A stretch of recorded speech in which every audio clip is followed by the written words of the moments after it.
things, we're going to be talking about how to build a strong brand when you just started. Just a heads up. Just a heads up, okay, you guys? If you are watching on the YouTubes, where is it? There it is. If you're watching on the YouTubes, you guys, then you're going to click on the subscribe button and the bell so you get notified when new videos come on. If you are watching somewhere else, what you're going to do is if you like what I'm talking about, then at the end of the video, hop on over to YouTube, click on the subscribe button and the bell so you get notified when new videos come on. This week, we are starting to record extra videos that are not lives, but are produced videos that are trainings, okay? Those are going to live on YouTube. So if you do not want to miss anything, you need to subscribe and click the bell so you get notified when new videos get put on. We're going to be putting on 3 a week. 3, okay? All right, so let me go ahead and pop out of here. Good morning, Elle. Good morning to you. Let's see. Okay, so this morning's topic is how to build a strong brand when you just started, okay? This is where a lot of people get, I don't know if it's freaked out or it's a version of being freaked out, right? But I don't know if it's being freaked out because, you know, being afraid of success or being afraid of sticking your head out and saying that you are something, right? In a world of people that all try to be like everybody else. There are all sorts of things that keep people from really breaking in to the brand that they could have. And whenever you guys have a brand, you have a business, okay? And when I say brand, I do not mean logos and colors, okay? When I say brand, your brand essentially, you guys, is what people say about you when you're not around, okay? Because when we're talking personal brand, it's character. It's who you are, okay? So that's what personal branding is all about. I actually just had a call with my HBR people last night, and we were talking about personal brands versus, you know, like big corporate brands like Adidas or Nike or something like that. They have to stay very in the lane of corporate branding. The beauty of personal branding, you guys, is that we are people. We have many dimensions, right? We have different layers of ourselves. There's so much that we can do with a personal brand, and people just freak out. So what we're going to talk about today again is how to build a strong brand when you just started. So let's get at it. Let me do some good mornings here real quick. Let's see. Claudette, good morning. Amanda, good morning.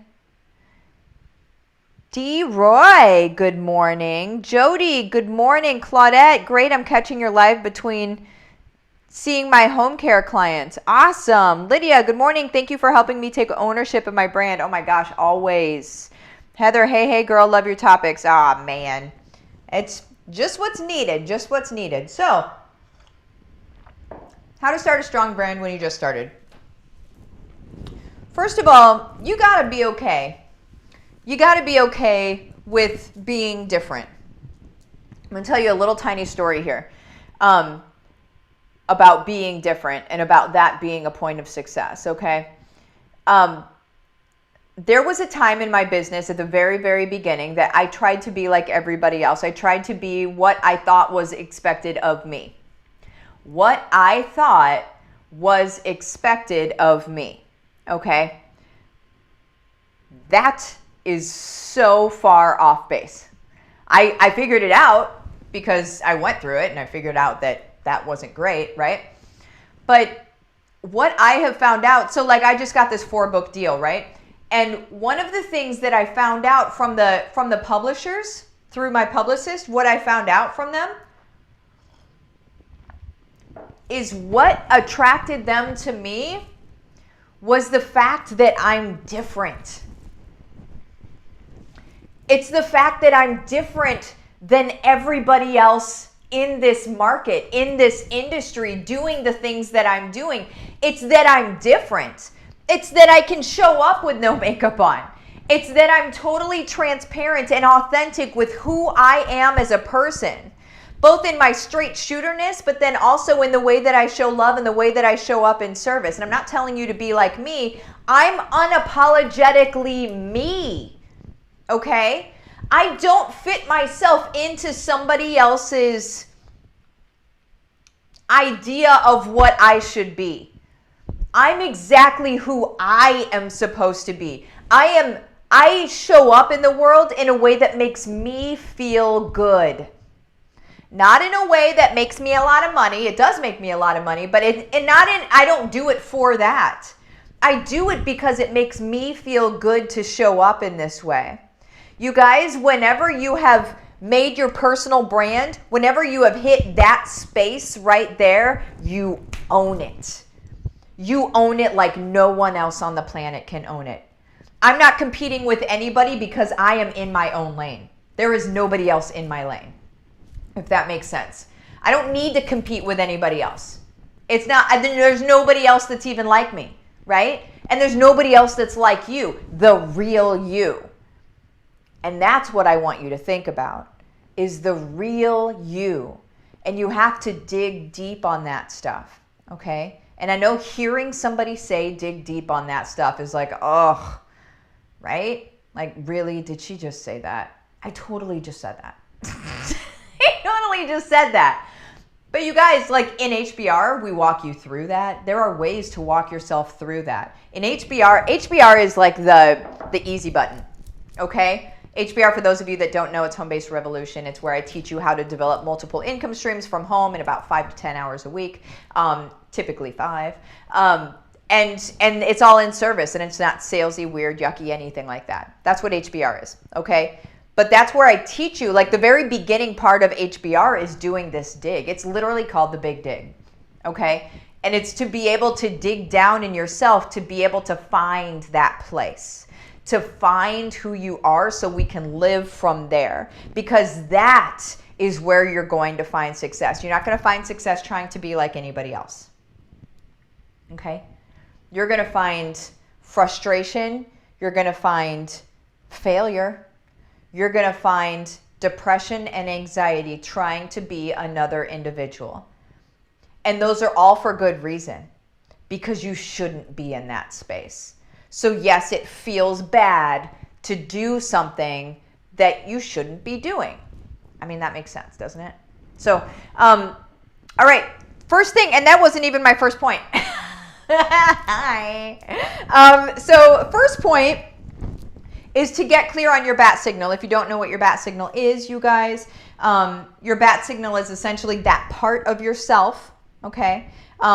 It's you, typically it's you a few years ago in the journey before you were able to make something happen in your life. I go through all how to do this and everything, but you need to know who you're speaking to. Your bat signal is what you put up in the sky, and then all of your people come to you because they know that you are their person, okay? So my bat signal is there, and can you have a few? Yes, absolutely, okay? But they're all gonna be kind of clustered together. So my bat signal, you guys, is a mom working in corporate America that does not have time to spend with her kids, and it's breaking her heart daily. You know that's my bat signal because I almost cry every single time that I talk about it. Because those are my people. Those are my people for many, many reasons, okay? Those are my people because they're trapped and they deserve freedom. Those are my people because they have children, and those children are seeing trapped parents, okay? And those children don't get to see what freedom looks like. And what kids see, kids repeat, okay? So if we're looking forward into future generations, and we have an entire society of children that had trapped parents, all they know is being trapped, except the scary part is that it's normal to them. And so, what I do for my people that are my bat signal, because I was them, is basically I put my hand out and I say, okay, now I got you. Let me be your guide. Let me show you how I did this, right? Let me bring you into my world. Let me show you how to live a life of purpose and in service to people that then creates wealth around your family, and then your kids see that. Not only do you now have opportunities and live a life that feels good and is inspired, but your kids see that. And so now that is real to your kids. And then we change the world. Okay? So that is my bat signal. Those are my people, right? So the question is who are your people? Okay? Second thing is, how are you going to serve them? Seems like an easy enough question, doesn't it? You could probably sit down for hours and think, well, I could do this and I could do that, and da da da da. Again, we go through this in HBR. Okay, it doesn't need to be difficult. How you serve them needs to be clear. Okay, so whenever we're building a strong brand that you just started, you need to know who your people are and exactly how you're going to serve them. Okay, not what you're going to sell to them, how you are going to serve them. They are very different perspectives and vantage points, and it matters. You're not just selling crap to people. If you're selling crap to people, I love you so much, I don't want you in HBR. Okay? Now, if you're selling crap to people, but you want to serve them instead, I do want you in HBR. Okay? We have servants' hearts in HBR. Do we build wealth around our families? Heck yes, we do. But we come from a servant's heart. Those are my people. Okay? Number 3, start showing who you are on your personal page. Okay? So this is a little bit more tactical, all right? We're going to get into a little bit of meat here. Start showing who you are on your personal page. And that's on your personal Facebook page, your personal Instagram page, on your YouTube videos, whatever social media you're utilizing, right? You need to show who you are, not just what you sell, not just how you serve, but who you are. Because what we're doing at the end of the day, you guys, is we are connecting with people. And the more Me Too moments that we have with people, the more they realize we are their people, right? So like I have different Me Too moments with people. Sometimes I show my messy house.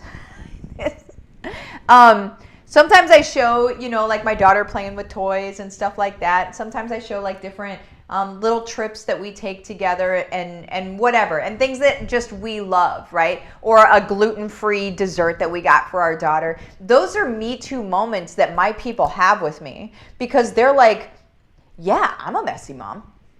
Yeah, my house looks like that right now, right? And I'm unashamed. I don't inject shame into my life. I don't. Are there things that some people would come here and look at my house and be like, she should really clean that up, right? Maybe they do feel that way. And that's totally okay. I don't feel ashamed about it, because this is a lived-in house. We do things, right? We eat, and we don't always clean up right afterward. And that just happens, right? Because life happens. And we're not rigid with the way that we live. We just live. We live freely, right? And I think the fact that we don't live with shame around anything, there's no expectations and there's no shame. And whenever we live in that freedom, it allows people to grow, and it doesn't make them feel constricted. And that's just how I operate. But that other people will be able to see that, and it's a freeing experience to not feel like they have to have this perfect house and this perfect setup and all of this stuff, right? Like, it's okay. It's okay. And so that's what I suggest to you guys, not in being, again, in this entire topic, I want to make very clear, I'm not telling you to be like me. I'm telling you to be unapologetically like you. Okay? So you be okay being who you are. That's what I'm saying here. But be okay with sharing it on social media so people see who you are and they can connect with you. Okay? And then also, it just makes people feel better about their lives. When you don't see people that are living these perfect, I don't even know what that means, but living these perfect existences, right? All filtered up and looking great. It's unrealistic. And quite frankly, we all just need to stop it. I mean, do I use filters from time to time? Sure. But do I also not? I mean, look at me right now. This is not filtered. Okay. Do I also not? Yeah. I will show you all my wrinkles, right? I will show you all. I don't need to look perfect. I need to look real, because real is accessible. Real is something that other people can be as well. And if we can all just challenge each other to be the realest, truest versions of ourselves on a daily basis, this entire world will turn right side up again. Okay. Last thing. Work with a beta client. Okay. So again, how to build a strong brand when you just started. What I would do, since you just started, this is for people that just started, I would work with one person as a beta tester, beta client in whatever you're doing. So whether you're fixing cars, if you're fixing cars and you go fix somebody's car, that's a beta client, okay? And you would do it for free in order to get a testimonial back or in order to get feedback, okay? I'm going to add an extra thing here. Don't look at feedback as complaining or as negative. Feedback is always, always, always room to grow, okay? Room to make things better. Don't look at feedback like a bad thing. That's just a little gold nugget I'm going to drop here. Feedback is always, always, always good. It's what you decide to do with it is completely up to you, but it's always good to get feedback from what you're doing. So to build a strong brand right out of the gate, get a beta client, start working with that person, get feedback, get an open line of communication, make sure you ask for feedback, okay? That's just good stuff. So those are the 4, and I think they're actually 6. I think I made 6 points here. Supposed to make 4. On how to build a strong brand when you just started. Okay, you guys? So now, what questions do you guys have? Lynn, HBR has been life-changing for me as I serve others with a grateful heart. I always live by creating example, and you have helped me refine my personal brand. Me. Boom! Yes! You guys, HBR is nothing short of magical. All you have to do is jump in, get on the first momentum call, which we have one every single week. Get on a momentum call, which is literally me answering your questions, okay? And see the magic that's happening in there. It's miraculous. There are miracles happening on the daily in there. This is not just business. This was never just business. This is service. This is mission work. This is the reason we are here on the planet, and we are making it happen. If you're feeling the nudge to at least have a conversation about it, here is where you do that, okay? What you do is and I have a flash sale going on right now. It's a little over half off. So just until the 4th, okay? So what you would do is you would message my business page, my Facebook business page, Livin the Dream with Martha, and then you would message it the words case study, okay? And we just have a short conversation to see if it's for you. It's not a call or anything. It's just via Messenger, just to see if it's for you. Basically, if I'm able to get you the results that I talk about. And if I am, I'm going to invite you in and buckle up. 2021, my people are going to crush 2021. They are. There's no ifs, ands, or buts about it. They're 100% going to crush 2021. Look at me. I am not lying. I am not kidding, and I am not exaggerating. My people will crush 2021. Do you want to live in service? Do you want to live on mission? Do you want to feel inspired every day? And do you want to show your family and your kids and everybody around you that you can do it and that they can do it as well? That's the question. If you answer yes to those, you need to message me because it's for you and it's half off. So there's that. Okay, it is almost, oh shoot, I went over 20 minutes. I love you guys. I will see you later.